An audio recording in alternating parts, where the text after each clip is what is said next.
সুপ্রিয় দর্শক, আমি মুস্তফা দানিশ সবাইকে স্বাগত জানাচ্ছি সম্পাদকীয়তে। আজকের বিষয় দখল ভরাটে হারিয়ে যাচ্ছে নদী খাল বিল। আর এ নিয়ে আলোচনার জন্য আমাদের স্টুডিওতে উপস্থিত আছেন স্থপতি মোবাশ্বের হোসেন, সাবেক সভাপতি বাংলাদেশ স্থপতি ইনস্টিটিউট, মাঝখানে আছেন ডক্টর এ আতিক রহমান, পরিবেশ ও জলবায়ু বিষয়, ওই প্রান্তে আছেন প্রকৌশলী ম ইনামুল হক, চেয়ারম্যান জল পরিবেশ ইনস্টিটিউট।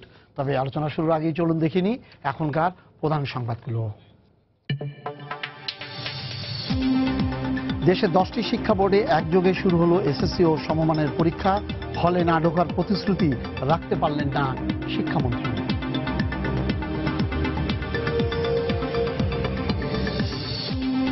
প্রধানমন্ত্রীর সঙ্গে সফররত ফিলিস্তিন প্রেসিডেন্টের বৈঠক, সমঝোতা স্মারক সই, ফিলিস্তিনের স্বাধীন রাষ্ট্র গঠনের প্রতি ঢাকার পূর্ণ সমর্থন। দুর্নীতি 2 মামলায় আদালতে হাজির হয়ে বিচারকের প্রতি অনাস্থা জানালেন বেগম জিয়া। আত্মপক্ষ সমর্থনে বক্তব্য দেওয়া তারিখ পেছালো 13তম বারের মতো।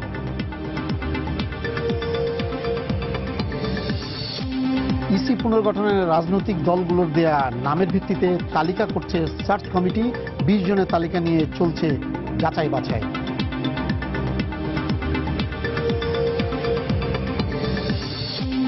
এবং চাঁদপুর ও জামালপুরে ছাত্রদের পিঠের উপর দিয়ে হাঁটার ঘটনায় উপজেলা চেয়ারম্যান সহ 9 জনের বিরুদ্ধে মামলা। জনপ্রতিনিধির বিরুদ্ধে ব্যবস্থা নেওয়া সম্ভব জানালেন আইনমন্ত্রী। মোবাশ্বের ভাই, নদী খাল বিল কোনোটাই কিন্তু আর এই দেশের কোনো জায়গাতেই আর নাই, হাওল বলেন, সব জায়গায় ভরাট হয়ে যাচ্ছে।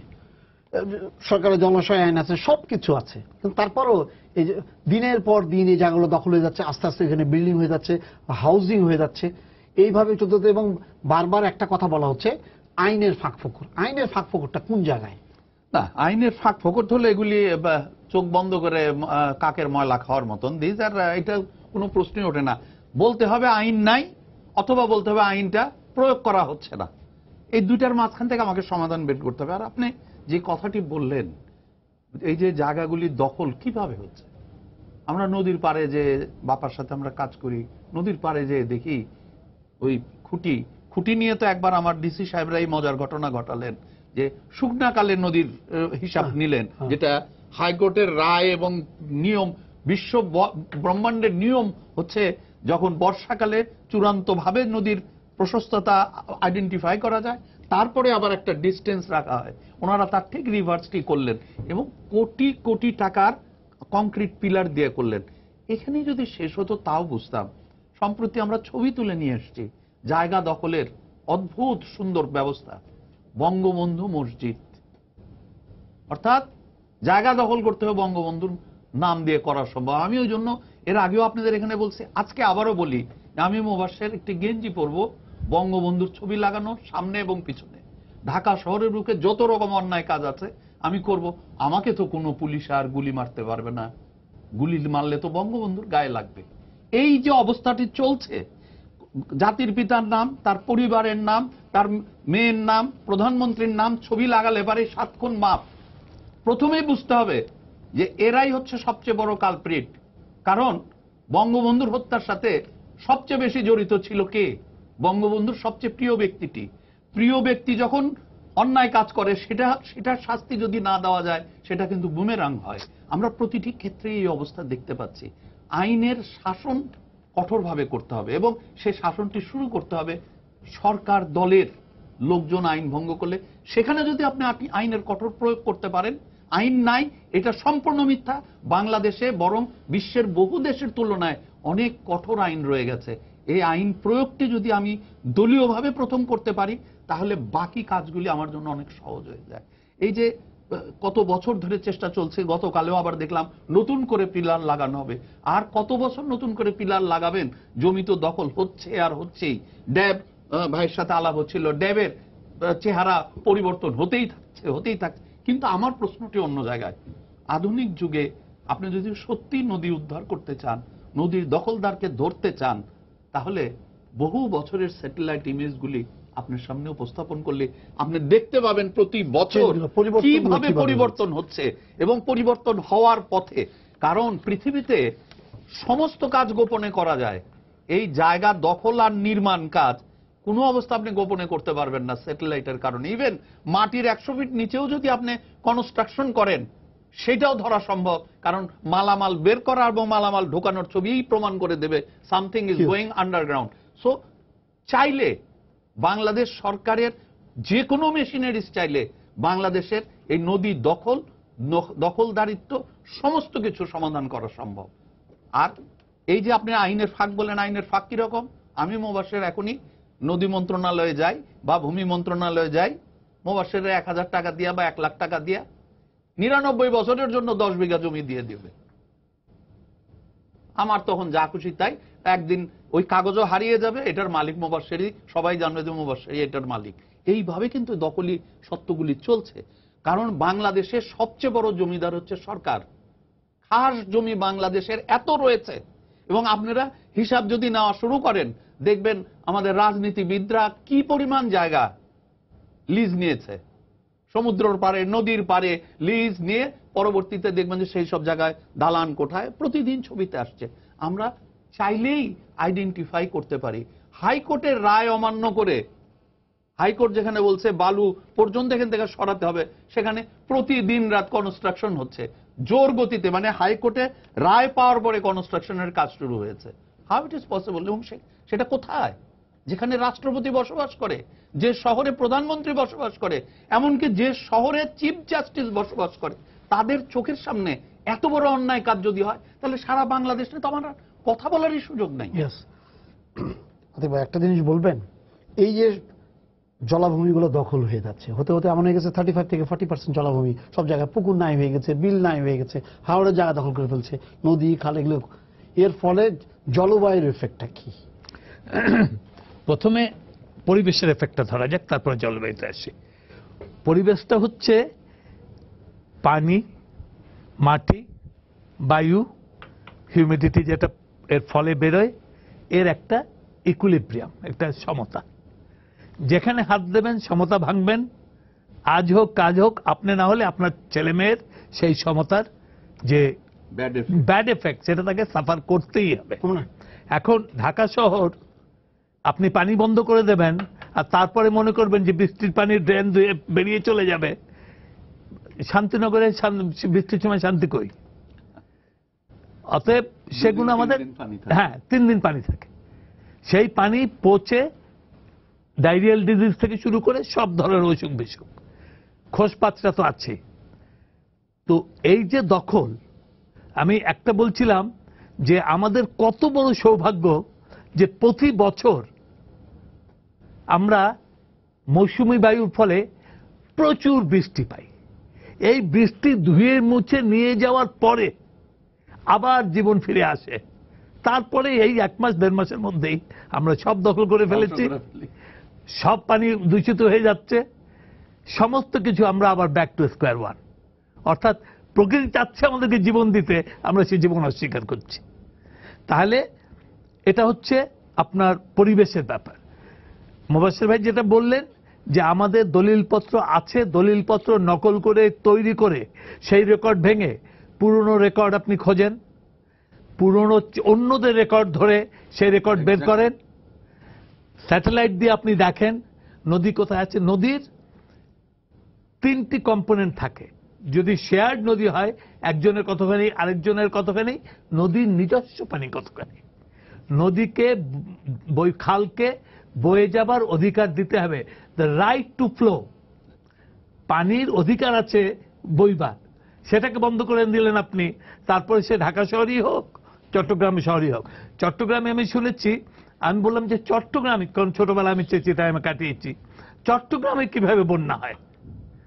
বলে যে ওখানে যে খালটা আছে, সে খালের ভেতরে একটা বড়, বিরাট বড় পিলার দেওয়া হয়েছে, কোন বিশ্ববিদ্যালয়ের নাকি পিলার। সে বিশ্ববিদ্যালয়ে হোক, কোর্ট কাছারির হোক, কি সরকারি আমলার হোক, কি ব্যক্তিগত, কেউ আইনের ঊর্ধ্বে না। সবাইকে আমরা আইন প্রয়োগ করি। এবং মোশাররফ ভাই যেটা বললেন যে আমরা স্যাটেলাইট ইমেজ ডিটেইল পাওয়া যাবে, এবং সেটা আমরা অরিজিনাল করে যারই হোক ভেঙে দেওয়া হোক। এটা কাঠমান্ডুতে কিছুদিন আগে হয়েছে এবং তারা রাস্তা বড় করে ফেলেছে, এবং এখন কাঠমান্ডুতে মানে ট্রাফিক ফ্লো চমৎকার। কারণ রাস্তাটা এখন নদীকে আমাকে তার জীবন ফিরিয়ে দিতে হবে। যার ক্ষতি হয়েছে তাকে তাকে স্থানান্তর করতেই হবে, যে দখল করেছে তাকে স্থানান্তর করতেই হবে। হয়তো সে বলবে যে আমি আরেকজনের কাছ থেকে কিনেছি। তারপরে উনি যেটা বলছিলেন যে পিলার, এই পিলারের হাঁটার ক্ষমতা এটা আর কোন পৃথিবীতে নেই। এই পিলার আছে হাঁটার ক্ষমতা, হ্যাঁ পিলার আছে ম্যাপে, আপনি দেখছেন কতদিন পরে পিলার দেখলেন চলে আসলো আরেক জায়গায়। কিভাবে হাঁটলো কেউ খবর পেল না, আমরা সমস্ত কিছু খবর পেয়ে যাই। পিলার হাঁটলো কখন খবর পেলাম না। এবং কারা? সবাই যারা ক্ষমতার ধারে কাছে, সে যে কোনো ভাবেই ক্ষমতা হোক। অর্থাৎ আমাদের একটা অন্তত জায়গায় যে বলতে হবে যে আর না, এবং সেই জায়গায় পেরিয়ে গেছি আমরা। আপনি যেটা বলছেন এখন জলবায়ু পরিবর্তন যেটা করে সেটাকে ইংরেজিতে বলে অ্যাকসেন্চুয়েটিং দ্য এক্সট্রিমস। জলবায়ু পরিবর্তন হচ্ছে এই 1-2 ডিগ্রি বেড়ে যাচ্ছে বলে পৃথিবীকে, যখন আমরা তো বিষুবরেখার উপরে, কর্কটক্রান্তি উপরে 23 ডিগ্রিতে তো ঢাকা শহর, তো সেখানে যখন 1 ডিগ্রি বাড়ে মেরু অঞ্চলে 6 ডিগ্রি বাড়ে। অর্থাৎ আমাকে এক্সট্রিমসটা সমান ভাগাভাগি না। তাহলে আমার যখন ক্ষতিগ্রস্ততা, তখন যেখানে সবচেয়ে বেশি ক্ষতি সেখানেই দেখা যাবে আরো বেশি ক্ষতিগ্রস্ততা। এই যে পানি জমে যাচ্ছে বলেন, বৃষ্টি বাড়বে। আগে যে বৃষ্টিটা অনেক বড় সময়ে ছিল সেটা সংকুচিত হয়ে আরো স্বল্প সময়ে আসবে। কিন্তু পানি হয়তো পানির পরিমাণ সময় থাকবে, একটু বাড়তে পারে, কিন্তু সেটা আসার ফলে এর দ্রুততা বাড়বে, যাওয়ার ক্ষমতা দিতে হবে। ড্রেনেজ আমরা সব বন্ধ করে ফেলছি। আমাদের ড্রেনেজ বন্ধ করা মানে কি? আমাদের হার্ট যেমন বলে যে ভেইনগুলো বন্ধ হয়ে যাচ্ছে আর্টারি, সেখানে আমরা পরিয়ে দিচ্ছি একটা রিং। আমাদের তো রিং দিয়ে চলবে না, কারণ প্রতি মুহূর্তে আমাদের এইটা চলতে হবে। আমাদের মানে সে হাজারীবাগ থেকে শুরু করে একদম নারায়ণগঞ্জ পর্যন্ত সবটাই কিন্তু আমাদের কানেক্টেড ওয়াটার। এবং আমাদের ঢাকার শহরের ভেতরে কত কানেকশন সব আমরা বন্ধ করে ফেলেছি। এখন এই সাফোকেশনের ফলে যে ক্ষতিগ্রস্ততা সাধারণ মানুষের হচ্ছে, জনসংখ্যা তো বাড়ছে, তাহলে সেটা চলার ব্যবস্থা আমরা যদি ঢাকার নদীপথগুলোকে ফেরত করতে পারতাম, তাহলে ঢাকার 1/3 না হলে 1/4 লোক এই নদীপথে চলতে পারত। তাহলে হ্যাঁ, শুধু তাই না, মালবাহী, আমাদের মালবাহী যে জিনিসগুলো সেইগুলো আমরা নিয়ে আসতে পারতাম সরাসরি, যার ফলে অনেক সস্তা হতো, জীবন অনেক সুন্দর হতো।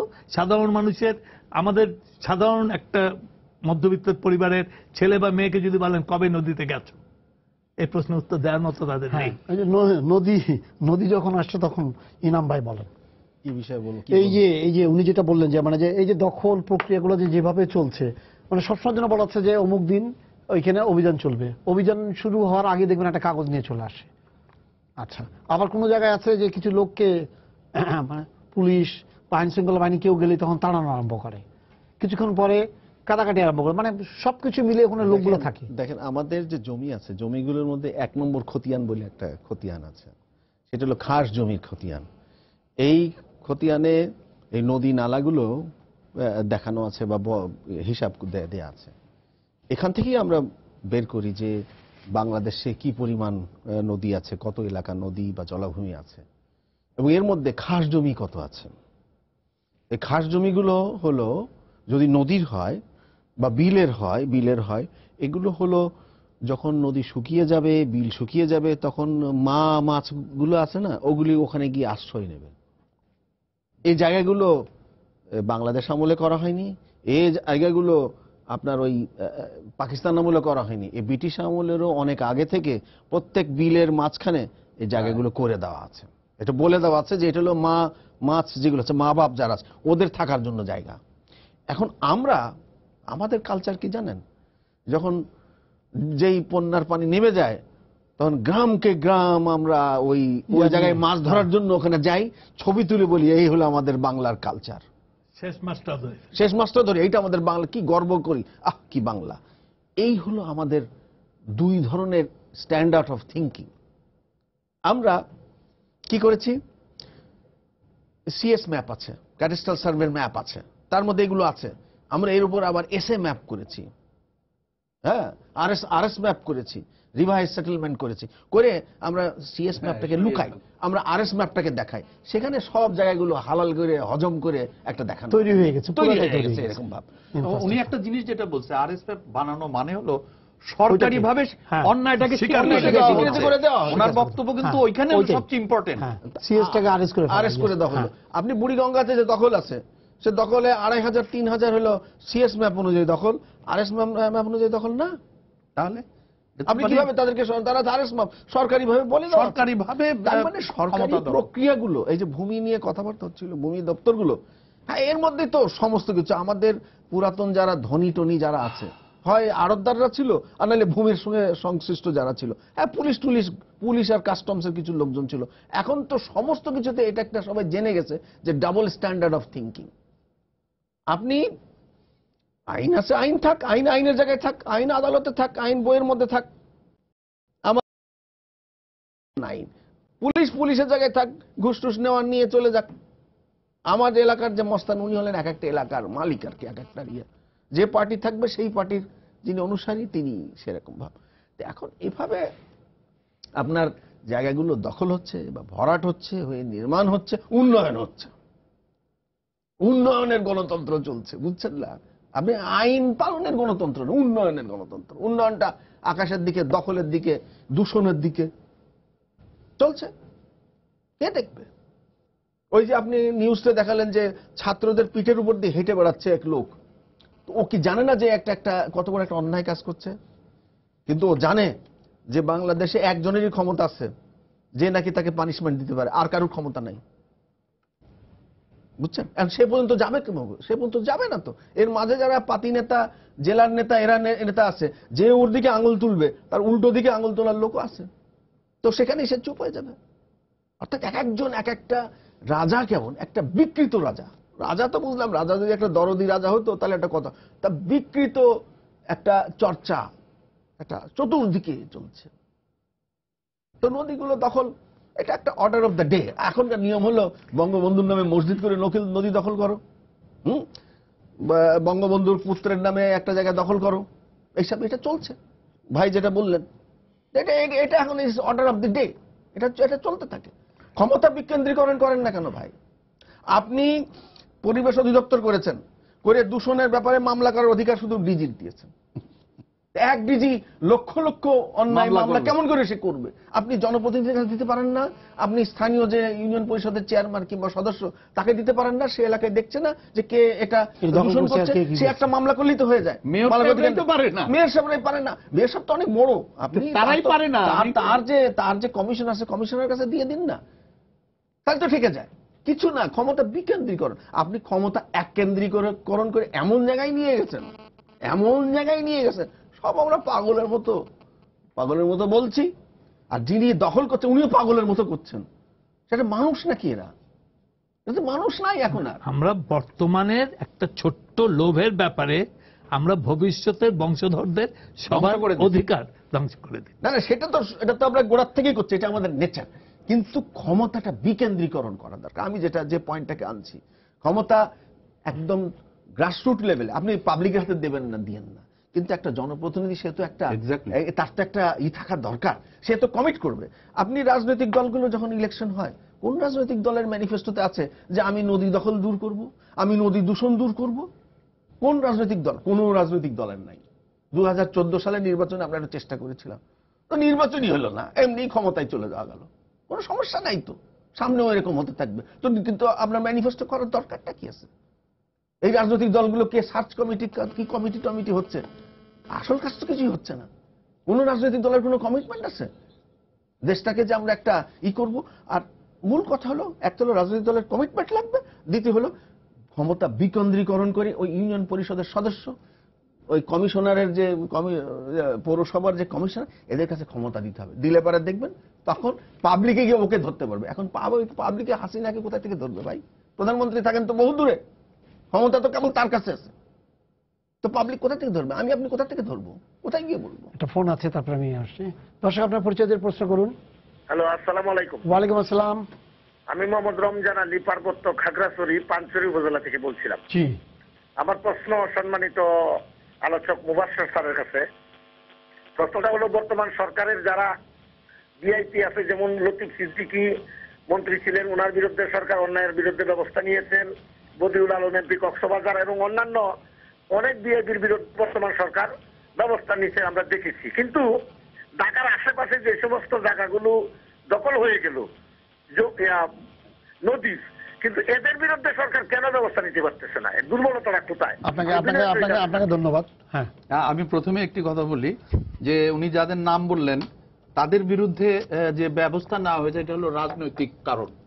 সেখানে দেশের ক্ষতি বা দেশের কোনো জিনিস দখল, এই ধরনের ঘটনা কিন্তু আমাদের এখানে খুব রেয়ার।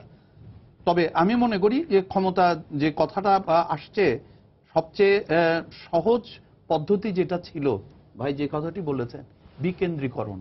এবং আমি আপনার এখানে পর্যন্ত 3 বার 4 বার বলে গেছি যে 72-3-তে I had the opportunity to meet জাতির পিতা বঙ্গবন্ধুর সাথে। আমরা 3-4 জন মাত্র একান্তভাবে কথা বলার সুযোগ হয়েছিল এবং সেখানে হচ্ছিল স্বাধীন বাংলাদেশের টোটাল প্ল্যানিং নিয়ে কথা হচ্ছিল।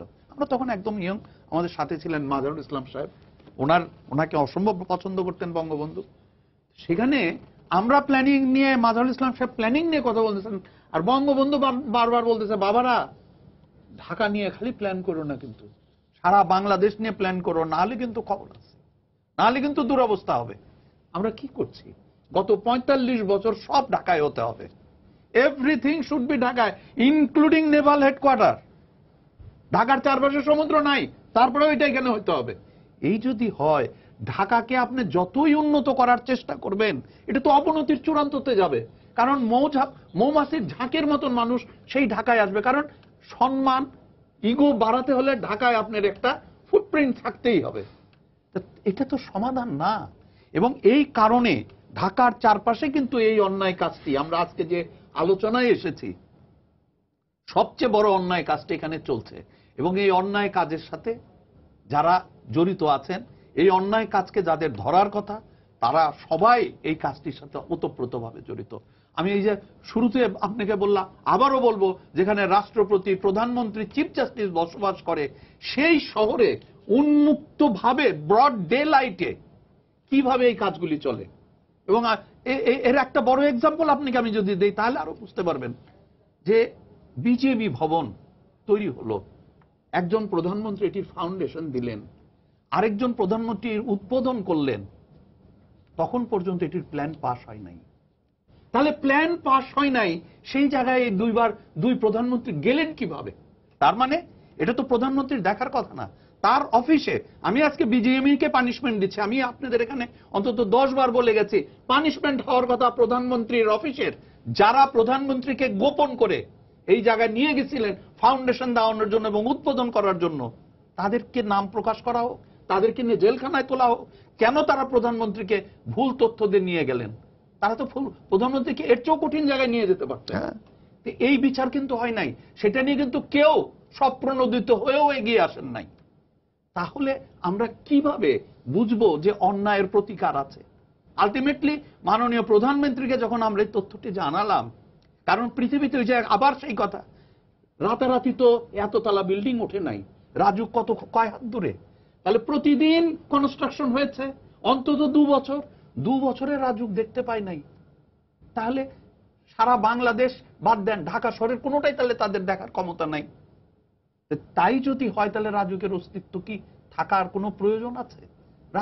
রাজুককে আপনি সরাসরি টিসিবির দায়িত্ব দিয়ে দিলেই তো পারেন, রেগুলেটরি বডির তো দেওয়ার দরকার নেই। এই ভবনটি যে আকাশচুম্বী একটি ভবন উঠল সরকারের রেগুলেটরি বডির সামনে দিয়ে, তারা শেষ পর্যন্ত ধরতে পারলেন না।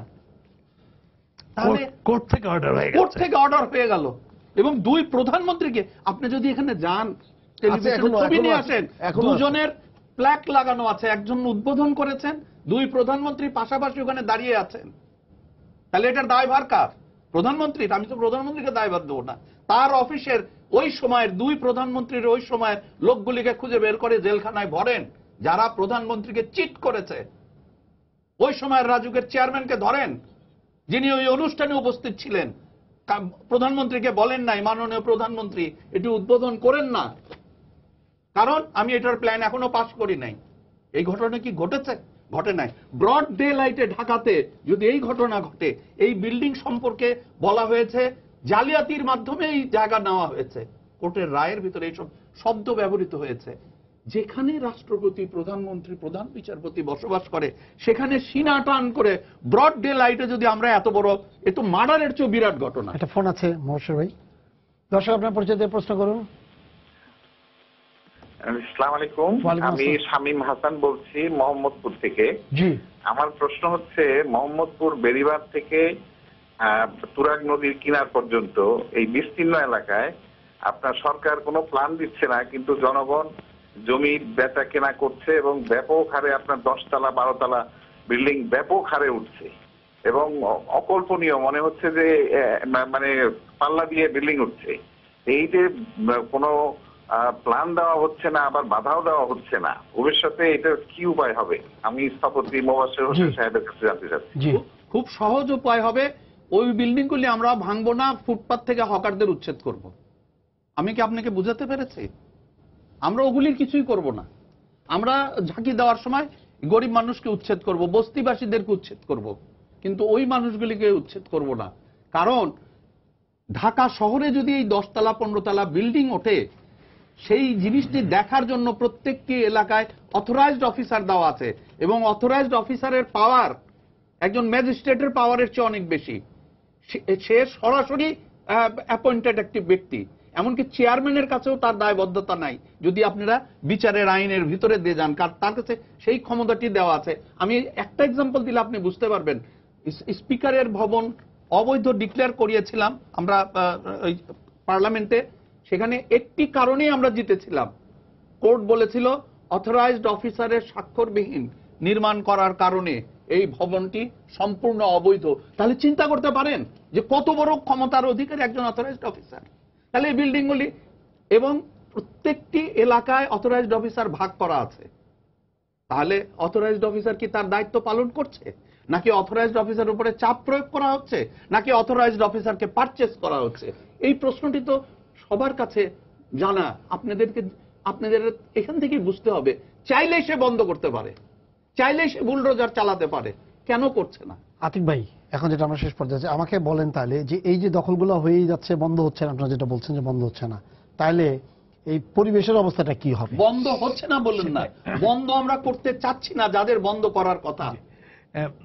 দুটো জিনিস, বস্তি নিয়ে কথা হলো। বস্তিতে আমাদের গবেষণা দেখা গেছে কোনো বস্তিবাসী নেই আজ পর্যন্ত যে ভাড়া দিয়ে থাকে না। এক্স্যাক্টলি, ভাড়াবিহীন, তার মানে সে কাউকে ভাড়া দিচ্ছে, সেই ভাড়াটা সরকারের কাছে যাচ্ছে না, কিন্তু সরকারের জায়গা, কিন্তু সরকারের জায়গা। লাইন লাগিয়ে বিদ্যুৎ আনা হচ্ছে, পানি নেওয়া হচ্ছে, সরকারের বিদ্যুৎ, পানি নেওয়া হচ্ছে সরকারের পানি, কিন্তু এবং তারা পানির চার্জ দিচ্ছে বিদ্যুৎ। তো অর্থাৎ দরিদ্র জনগণ তাদের যা দেবার তা দিয়ে যাচ্ছে। সাধারণ মানুষ তাদের ট্যাক্স বা আইন যারা মানে তারা আইন মেনে যাচ্ছে। কতিপয় শক্তিশালী যারা আইন ভাঙতে পারে তারা আইনটা ভেঙে যাচ্ছে, এবং মহাশয় যেটা বলছেন যারা আইন দেখার কথা তারা দেখছেন না। রাজু অন্যতম সেখানে, কারণ ঢাকা শহরে সব ব্যাপার রাজু দেখা উচিত। শুধু তাই না, সমগ্র বাংলাদেশের বিভিন্ন এজেন্সি আছে এবং অথরিটি আছে। এখন পরিবেশের ব্যাপার হচ্ছে যে পানি আমাকে চলতে দিতে হবে, বললাম তো যে মানে কথা শুনতে ভালো শোনাবে না, কিন্তু মনসুন হচ্ছে আমাদের greatest flush toilet in the world. সুন্দর কথা। আল্লাহ তাআলা যেন প্রতি মৌসুমে বায়ুর আগে তুলে দেয়, সব ধুয়ে মুছে চলে যায়। এটা গেল একটা কথা। দ্বিতীয়টা হচ্ছে যে আজকাল বলা হচ্ছে যে মনসুন ইজ দি সাউথ এশিয়ায়, দক্ষিণ এশিয়ায় the Real finance minister of south Asia is monsoon. কারণ একটু আগে আসলে, একটু পরে আসলে আমাদের যে অর্থনৈতিক ক্ষতি হয় সেখান থেকে বেরিয়ে আসা কঠিন হয়ে যায়, কারণ এগ্রিকালচারে আমাদের সবচেয়ে বেশি ক্ষতি হয়। অর্থাৎ প্রকৃতি তার দায়িত্ব করে যাচ্ছে, আমরা সেই দায়িত্বটা জাস্ট গ্রহণ করতে পারছি না। এবং এর পেছনে আসল কথা হচ্ছে লোভ, কতিপয় লোভ, মানুষের লোভ, এবং সেটা আমাদেরকে আইনগুলোকে আমরা ইমপ্লিমেন্ট করছি না। আইন আছে, বাংলাদেশের মতো এত সুন্দর আইন এবং বেশিরভাগ পলিসি খুবই ভালো, এবং সেগুলো ইমপ্লিমেন্টেশন। আমরা যখন সরকারি কর্মকর্তার কাছে কথা বলি এই নিয়ে যে আপনার তো আইন আছে, বলতে পারছি না তো। এখন কেন পারবে না? তাকে সেই শক্তিয়ায়ন, যেটা ক্ষমতায়নটা, এটা করতেই হবে, এটা সবাই মিলে করতে হবে। কারণ জনপ্রতিনিধির জি, এবং আমাদের সাধারণ মানুষকে সেই দায়িত্ব দিতে হবে। আগে পাড়ায় পাড়ায় ক্লাব ছিল, সেইখানে ইয়াং ছেলে মেয়েরা আলোচনা করত। আমাদের ছোটবেলা, আমি বৃষ্টির পানি পড়লে আমরা সবাই কোথাও নিয়ে নেমে যেতাম, রাস্তা পরিষ্কার হয়ে গেল, পানি সরে গেল। সেইগুলো এখন নেই, যার ফলে ওই কোহেশনটা নেই। কে সবাই জানে যে কে করছে কি করছে, কেউ কেউ বোকা না। কিন্তু সেখানে এই অধিকার নেওয়ার একবার যদি আমরা একটা জায়গা থেকে শুরু করি, আমরা যে কটা খাল অরিজিনাল ছিল ঢাকা শহরে, এগুলো কেন আমরা উন্মুক্ত করি না? যদি শুরু করি তাহলে যেই থাক আইনের ভেতরে, আইন তার পথ নেবে। তারা তারপরে যে কোর্টে যাবে, বলবে যে কেন আমাকে করা হচ্ছে। আপনি যেটা বললেন, আইন তার পথ নিবে, খুব মজার ব্যাপার, পানি তার পথ নিতে পারছে না, আইন নিবে কি করে? এখন পানি তার পথ নিতেই হবে, তা না হলে আমরা সাফোকেট করে মরে যাব আমরা। কারণ এখন যে পরিমাণ পানি আমরা মাটির নিচ থেকে তুলে, এক্স্যাক্টলি আমরা ওয়াসার, এখন পানি আসছে, বুড়িগঙ্গায় পানি দূষিত, শীতলক্ষায় পানি দূষিত, যমুনা থেকে পানি নিয়ে আসবে আমাদের, তাতে ঢাকা শহরের পানির দাম বেড়ে যাবে প্রচুর। তো আমাদের এতদূর যেতে হচ্ছে, ভাগ্যিস আমাদের এতগুলো নদী আছে, কিন্তু এইগুলোকে সুচারুভাবে পরিচালনা না করার কোনো কারণ নেই। এবং এই পানি দিলেই আমাদের ওই যে বললাম যে আমাদের সারফেস গ্রাউন্ড ওয়াটার আস্তে আস্তে নেমে দ্রুতভাবে নেমে যাচ্ছে। এই দ্রুতভাবে নেমে গেলে এরপরে ঢাকা, এর আগে ইতিহাস কেউ কেউ বলে মহেঞ্জোদড়ো হরপ্প কেন ধ্বংস হয়ে গেছে, যে ওখানে পানির শেষ সমস্যা সমাধান করা হয়নি। আইন আছে এখন আমাদের, যে প্রত্যেকটা বিল্ডিং হলে তার একটা নিজস্ব পানি ধারণের, বৃষ্টির পানি ধারণের ক্ষমতা থাকতে হবে, যাতে তারা এর উপরে নির্ভর করতে না হয় এবং এতটা পানি বের করে নিয়ে আসতে না হয়, অর্থাৎ নিজের ক্ষমতার বৃষ্টি পানি ধরে রেখে। এটারও আইন আছে আমাদের। সৌর বিদ্যুৎ লাগাবার আইন আছে, ওটা নাকি আজকাল আমাকে একজন বললো যে ওটা ভাড়া পাওয়া যায়, কারণ যখন কনস্ট্রাকশন যখন চেক করতে আসবে তখন একটা এনে লাগিয়ে তারপর এটা চলে যাবে। অর্থাৎ ভালো জিনিসগুলো যেগুলো হচ্ছে সেগুলোকে ইমপ্লিমেন্ট করার জন্য আমার যে সামাজিক মানে ক্ষমতায়ন যেটা, সেটাও করতে হবে। আইনের প্রতি শ্রদ্ধাবোধ বাড়াতে হবে, আমাদের সবাইকে কাজ করতে হবে, আমাদের প্রকৃতির যে সম্পদগুলো এগুলোকে বইতে দিতে হবে, সেটা পানি, সেটা বায়ু। কারণ এখন যে পরিমাণ ধুলা, এখন এই মুহূর্তে ঢাকা শহরে সবচেয়ে বেশি হাঁপানি শিশুদের, বয়স্কদের, এবং প্রচন্ড। তার কারণ হচ্ছে যে আমরা আগে 10 মাইক্রন পার্টিকেল নিয়ে চিন্তা করতাম, কালো ধোঁয়া, যেটা আনবার্ন ধোঁয়া বলা হতো। এখন কালো ধোঁয়া দেখা যায় না, মনে করেছি সমস্যা শেষ। এখন 0.5 মাইক্রন এবং 2.5 মাইক্রন যেটা হয়েছে, এগুলো আমাদের যখন মানুষ তার সৃষ্টির প্রথম দিকে আমাদের নাকের মধ্যে যে লোম রাখা হয়েছিল, যে মিউকাস মেমব্রেন রাখা হয়েছিল, সেগুলো ওই 10 মাইক্রনকে ধরার জন্য, তখন এত ছোট পার্টিকেল হওয়ার কথা ছিল না। তো এখন ছোট পার্টিকেল সরাসরি আমাদের বুকে চলে যায়, বিভিন্ন অসুখ, এবং আমাদের অসুস্থতা বেড়ে যায়। তাহলে একটা জাতি যদি অসুস্থ হয়ে পড়ে, তাহলে সে জাতি কিভাবে প্রডিউস করবে, কিভাবে এগিয়ে যাবে? আমরা বলেন জাতি তো অসুস্থ হয়ে যাচ্ছে, এই নদী, খাল, বিল, এগুলো যে পানির প্রবাহটা যদি ঠিক মতো না থাকে প্রতিটা জায়গায়, জলাশয়গুলো যেমন যেগুলা বাইরের জেলাগুলোতে যেগুলা পুকুর ছিল, মনে করেন নদী, খাল, বিলে বাদ দেন, প্রত্যেকটা পুকুরে, এবং ওখানেও একটা আইন আছে কিন্তু, যে আপনি কি করতে পারবেন, কিন্তু কোন জায়গায় এটা মানা হচ্ছে না। কোন জায়গায় তো আমরা আলোচনা করলাম যে আইন তো আছে, একটা কথা কিন্তু বলেছে, জনপ্রতিনিধিকে না দিলে তো এই দুরবস্থা হবে। এখন আরেকটা কথা বলি, আপনার জুন মাস আসছে না, সমস্ত নির্মাণ কাজ, সমস্ত টাকা জুন মাসে রিলিজ করা হবে, এবং কাজটা জুন মাসের 25 তারিখের পরে টেক আপ করা হবে, 30 তারিখে শেষ করে দেওয়া হবে, কারণ বিলটা আগে পেমেন্ট হয়ে যাবে। রাস্তাটা খুঁড়ে ময়লা মাটি যেগুলো আছে ওগুলো গর্তের মধ্যে ফেলা হবে, এগুলো ভরাট হয়ে যাবে। এই হলো আমাদের সিস্টেম। কেন এই কথাটা বলছি, উনি মৌসুমী বায়ুর কথা বলেছেন। এই মৌসুমী বায়ুর উপরে নির্ভর করে এই দক্ষিণ এশিয়ার যে বৃষ্টি বা সমস্ত কিছু, মৌসুমী বায়ুটা বাংলাদেশে আগে আসে। আগে পাকিস্তানের অঙ্গ ছিলাম আমরা, ওখানে যেত জুলাই মাসে, ওরা জুলাই মাসের হিসাব করে, জুলাই মাসের 15 তারিখে মৌসুমী বায়ু যেত, ওরা জুলাই মাসের হিসাব করে জুলাই টু জুন ফিসকাল ইয়ার করেছিল, অর্থ বছর করেছিল। কিন্তু ভারতে পূর্ব দিকে, বাংলায় আগে আসে, ওরা এপ্রিল টু মে করেছিল। আজকেও আমি দেখছিলাম যে ভারতের টেলিভিশন চ্যানেলে ওদের ফিসকাল নিয়ে, বাজেট নিয়ে তারা আলোচনা করছে। আমি অবাক হয়ে গেলাম, কত কয়েক বছর ধরে এই অর্থ বছরটাকে পরিবর্তন করার জন্য আমি বলে বলে লিখে লিখে হদ্দ হয়ে গেছি, কিছুই বোঝে না। এখনো সময় আছে, আমাদের প্রধানমন্ত্রী কিচ্ছু করতে হবে না। আমি তো বলতাম যে উনি শুধু বুড়িগঙ্গা পরিষ্কার করে দিন, ওনাকে আমি 2041 সাল পর্যন্ত রাখার জন্য ক্যাম্পেইন করব, শুধু বুড়িগঙ্গা পরিষ্কার করে দিক। আমাদের প্রধানমন্ত্রী শুধু এই কাজটা করুক, এই ফিসকাল ইয়ারটা 3 মাস 4 মাস আগে নিয়ে আসুক, 3 মাস আগে নিয়ে আসুক, আর কিচ্ছু না।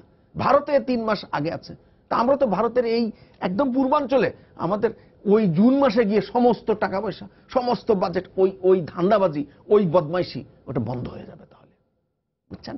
এবং তখন এই নদী খালগুলো সত্যিকারের পরিষ্কার করা হবে। এখন তো পরিষ্কার হয় না, আপনি কন্ট্রাক্টর কাজ নাই, ওই জুন মাসে সব আপনি শেষ দেখাতে পারবেন তো, 30 তারিখের মধ্যে খরচ সব দেখাতে পারবেন তো, চেক টেক নিয়ে। আমরা তো ভাই সরকারের চাকরি করেছি, আমরা তো জানি সিস্টেমগুলো কি, জানি বলে তো বলতে পারছি যে এইভাবে এই দুর্নীতি বা এই ব্যাপারগুলো হয়। এবং বহু বছর ধরে বলছি যে এই অর্থ বছরটাকে পরিবর্তন করেন। আপনি একটা আলোচনা করেন, এই অর্থ বছরটা ইমিডিয়েটলি আলোচনা করা দরকার আছে, এবং সরকারকে প্রেশার দিয়ে এটাকে চেঞ্জ করলে পারে দেখবেন যে একটা ভালো কাজ হবে। এই সরকারের আমলই হোক না, কিছু ভালো কাজ হোক, বুঝছেন? শেষ পর্যায়ে আছে। আমি ওনার ওখান থেকে শুরু করি। এই যে ড্রাই সিজনে সাধারণত কনস্ট্রাকশন হওয়াটা উচিত, এবং সেই সময়টা কিন্তু আমাদেরকে সৃষ্টিকর্তা প্রকৃতি দিয়েছে, but we are not using. এই প্রপারলি যদি ইউজ করতে পারি, অর্থের অপচয়ও এবং quality of the work we can achieve both at the same time. Fiscal year চেঞ্জের কথা বলেন, হ্যাঁ আপনি বলেন। না, ওইটাই বলছি যে ফাইন্যান্সিয়াল ইয়ার যদি চেঞ্জ করা হতো 3 মাস আগে, অর্থাৎ আমাদের ড্রাই সিজনটাকে প্রপারলি ইউটিলাইজ করার সুযোগ অটোমেটিক্যালি তৈরি হতো, সেখানে আমার ব্যয় হতো কম, ফাঁকফোকর কমে যেত, যেটা ফাঁকফোকরের কথা উঠছে, কোয়ালিটি হতো বেটার।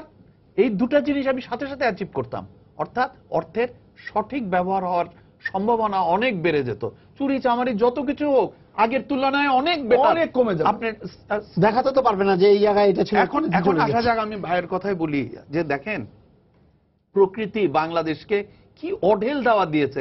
পৃথিবীতে আমার জানা মতে কোন রাজধানীর চারপাশে 4টা নদী আছে বলে আমার জানা নাই, আমার জানা নাই। একটা নদী নেই প্যারিস খুশি, কালাম, একটা নদী নেই লন্ডন খুশি। শুধু তাই না, সেই 4টি নদীর পানি আবার সুইট ওয়াটার, অর্থাৎ এই পানিগুলি ড্রিঙ্কিং ওয়াটারে পরিবর্তন করার কথা, কিন্তু আমরা তথাকথিত সুইট ওয়াটার নেই না, আমরা তথাকথিত শিক্ষিত জ্ঞানী ব্যক্তিরা এর ভিতরে এফ্লুয়েন্ট দিয়ে এটাকে ডিস্ট্রয় করছি।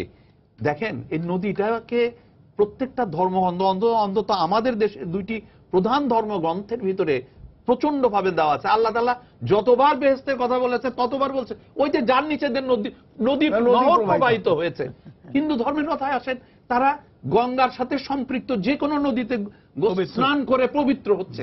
অর্থাৎ আমাদের রক্তের ভিতরের নদী, এই যে আমরা নদী মাতৃক বলি, we are raping our mothers, basically we are destroying it. এই নদীকে আমাদের রক্ষা করতে হবে। রক্ষা করাও সৃষ্টিকর্তা আমাদেরকে যে সুযোগ দিয়েছে। টেমস নদী 15 বছর 20 বছর লেগেছে ক্লিন করতে। যে ভাই যে কথাটা বললেন মৌসুমী বাই, ঢাকার বুড়িগঙ্গা নদী যদি আপনি একবার ক্লিন করেন, একটানা ক্লিন করেন, 2 থেকে 3 বছরের ভিতরে you can have the drinking water because of the flush flood, এই মৌসুমীর কারণে সব মাছ ফিরে আসবে। এটা চিন্তা করা যায় না, যেটা পৃথিবীর কোথাও সম্ভব না। তাহলে আমাদের এত সম্ভাবনা, এত সুযোগ প্রকৃতি অঢেল দিয়েছে, খালি কয়েকটি মানুষের লোভ লালসা আর জিঘাংসার কারণে আমরা এটা করতে পারবো না। এর চেয়ে দুঃখজনক আর কিছু নাই। মাঝে মাঝে আমার মনে হয় সৃষ্টিকর্তা কি বানরের গলায় মুক্তার মালা দিয়েছে? আমি নিজেকে প্রায়ই প্রশ্ন করি, কারণ এই অন্যায় কাজগুলি কিন্তু করছে তথাকথিত আমাদের মতন উচ্চ শিক্ষিত ব্যক্তিরাই এই কাজগুলির সাথে জড়িত। যতগুলি ইন্ডাস্ট্রি আছে তারা সোজা ইটিপি বাইপাস করে নদীতে ফেলাচ্ছে। আমরা কয়েকটা ভিজিট করেছি, তারা কি করলো, দেখা যায় 20 ফিট না, খুব ইন্টারেস্টিং, 20 ফিট মাটির নিচে দিয়ে নদীর মাঝখানে আপনি দেখবেন বুদবুদ উঠছে। আরে এটা কোথা থেকে আসছে?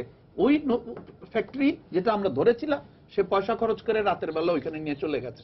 এখন যে ঘটনাটি ঘটতে যাচ্ছে আপনাদেরকে জানানো আমার দরকার, জাস্ট একটি শব্দ। এখন ডিপ টিউবওয়েল করে আমাদের গ্রাউন্ড ওয়াটারের ভিতরে এই কন্টামিনেটেড ওয়াটার ঢুকানো হচ্ছে। এটা যদি সত্যিকার অর্থেই চলতে থাকে তাহলে বাংলাদেশ একেবারে একটা অন্য জায়গায় পৌঁছে যাবে, এখানে কোনো মানুষ বসবাস করতে পারবে না।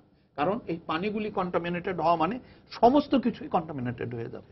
তো আমাদের সময় শেষ হয়ে যাচ্ছে। আপনাদেরকে ধন্যবাদ স্টুডিওতে আসার জন্য। সবাইকে শুভেচ্ছা জানিয়ে শেষ করছি আজকের সম্পাদকীয়। আগামীকাল আবারও দেখা হবে রাত 10টায়। দেখার আমন্ত্রণ রইল। শুভরাত্রি।